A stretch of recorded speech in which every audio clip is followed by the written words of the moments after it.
Bueno, tengo que confesar que estoy empezando justo el video a las 3 de la tarde, digámoslo así, y he llorado, recordando la visita al Santuario de la Divina Misericordia en Cracovia. Eh, es una experiencia que yo jamás voy a poder olvidar en mi vida y creo que tengo que hacer este video como yo soy, o sea, natural y, y contarlo y dejar esta experiencia y este testimonio porque probablemente a alguna persona, incluyéndome a mí misma, le va a servir. Pienso que si usted tiene la oportunidad y antes de pronto cambiar de dimensión, ir a este santuario va a ser crucial. A mi modo de ver, haber llegado allá era un sueño de muchos años. Mm, Yo lo veía mucho las fotos, pero para ser honesta no lo consideraba en los planes. Y hasta que tuve un llamado muy fuerte, porque en mi caso las visitas a los santuarios han sido un llamado muy fuerte. Una cosa que yo no puedo explicar. Eh, Esos sitios, bajo mi experiencia, tienen algo que te deja marcado el espíritu con la presencia de Jesucristo. Es como si te pusieran un sello. Ah, y cuando estaba en Medjugorje, en Bosnia, conocí una pareja de caleños que había ido ya como 3 veces a Medjugorje y yo no podía creer eso, cómo habían podido volver, y dice que ellos seguían teniendo un llamado y pensaban que la primera era la primera y nunca más volvía a pasar y ellos estaban viendo como la tercera ya. Y ellos me mencionaron que habían llegado a Cracovia y que era impresionante. Y eso se quedó ahí. Eso fue en octubre del 2023 y yo pues lo dejé ahí. Nunca me imaginé que en abril del 2024 iba a estar parada en Cracovia. Un viaje fuerte, por lo que les he contado en el tren, que es algo que uno tiene que tener en cuenta en Europa cuando viajas con tu mochila, que es siempre llevar bastante agua, líquido, snacks, porque me acuerdo haber quedado una vez atrapada llegando a Venecia y por una tormenta. Y el tren duró parado varias horas. Y yo soy una persona que tengo que estar comiendo poquito, cada rato, pero poquito.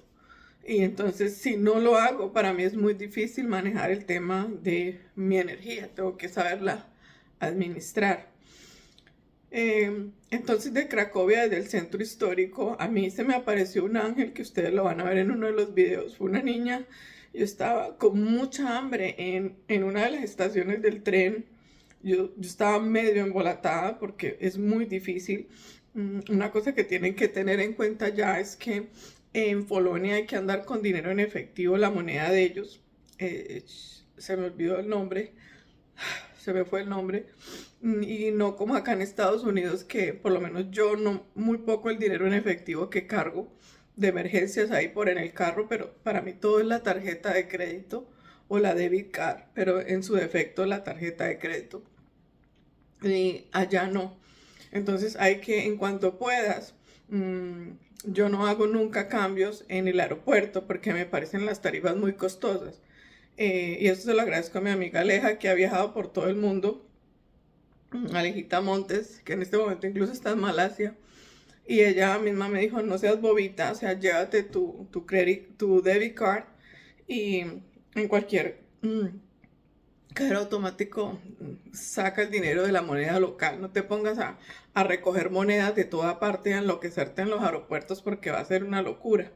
Pero cuando yo llegué, a Cracovia en el aeropuerto. Claro, yo no lo hice. Y luego en las zonas locales, cuando ya estaba dentro de Cracovia, eh, yo no vi los cajeros tan fácil como se ven acá. Entonces empecé a angustiarme porque yo no tenía dinero en efectivo y allá en muchas partes solo se compran dinero en efectivo. Entonces algo que deben tener en cuenta. Entonces yo estaba muy angustiada, yo tenía mucha hambre. Ya se me ha acabado como mi provisión, mis snacks.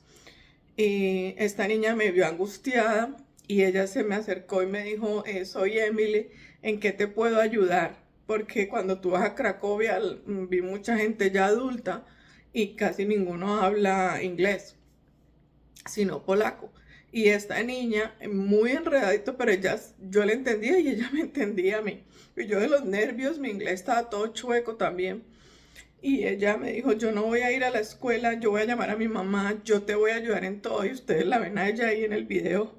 Esa niña me ayudó en los Airbnb porque las instrucciones eran aterradoras para yo descifrar cómo entrar a ese sitio y cómo llegar a ese sitio. Eso eran unos edificios por un lado, por el otro, y luego para abrir eran unos códigos que yo que manejo Airbnb, yo estaba embolatadísima, muy duro, yo estaba agobiada. Y entonces ella fue una de las que en los recorridos me dijo, tú no vas a ser capaz de llegar hasta allá sola. Me toca llevarte porque te va a tocar caminar bastante y tienes que saber coger cuál es el trump y cómo comprar los tiquetes. Aunque ya nadie te revisa ni nada, pero es mejor andar por la buena.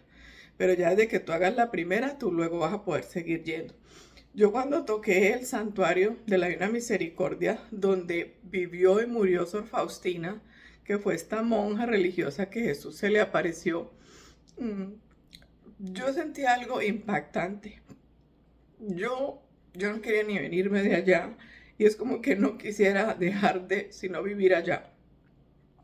La santidad que se siente es maravillosa. Allá están los restos de Sor Faustina. En la capilla está la foto de la Divina Misericordia, aunque técnicamente dicen que la original está en Lituania. Solo pensarlo lo lloro. Y, lo que me llamó mucho la atención es que Karol Wojtyła, después de su trabajo, el Papa Juan Pablo II, él iba y él estaba mucho tiempo en esa capilla y él parece que ahí también desarrolló esta intimidad con Jesús, porque lo que promulga Sor Faustina es la importancia de la presencia de Jesucristo en tu vida, el contacto con Él, la relación que establezcas con Él, más que el santuario, más que la Eucaristía, más que la iglesia, más que la religión. En mi caso, este llamado que yo he tenido de compartirlos lo que a mí me pasó, sí, que a mí fue un impulso que yo sentí que me retiré de mi empresa, de mi trabajo, de todo por seguir este camino y tirarme a escuchar esa voz. Es por los beneficios que usted va a encontrar en establecer una relación profunda con Cristo. Ante todo, usted me puede decir a mí que su casa es su santuario, que usted no necesita ir a ningún sitio, que usted así se siente bien, que usted nació así, que a usted no le importa eso, que usted lleva a Jesús en su corazón. Pero en mi caso, si yo cuando estaba enamorada de un hombre, me gusta saber quién es él, qué es lo que más le interesa a él, cuáles son sus raíces, por qué actúa de una forma o la otra, su idioma, sus preferencias. ¿Por qué yo no lo voy a hacer con Jesús? Si yo le demandé tanto tiempo a una pareja, ¿cuál es el problema ahora de demandarle tiempo a Jesús? Si yo estuve en tantos restaurantes, porque hubo una época que lo mío eran los restaurantes y yo trabajaba para pagar los restaurantes más costosos. Así una carne costará $5 en uno y en la otra 120 un platico chiquitico, o $200 o $1000 en algún caso, a mí no me importaba. Y si yo lo hice y estuve tanto tiempo cenando, digamos, en el mundo con humanos, ¿cuál es el problema que yo ahora cene diariamente con Jesús?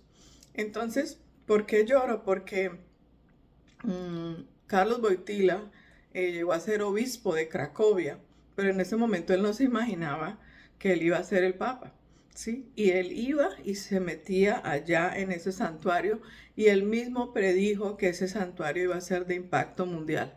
Entonces, no solamente sientes la presencia de Jesucristo, ¿sí? Porque es mi caso, porque estoy con la mente cortada, porque eso es lo que yo he experimentado en la Eucaristía. Yo me siento a hablar como estoy hablando a esta cámara con Él, como un verdadero amigo. Yo a Él le cuento absolutamente todo y Él me responde absolutamente todas las dudas que tengo.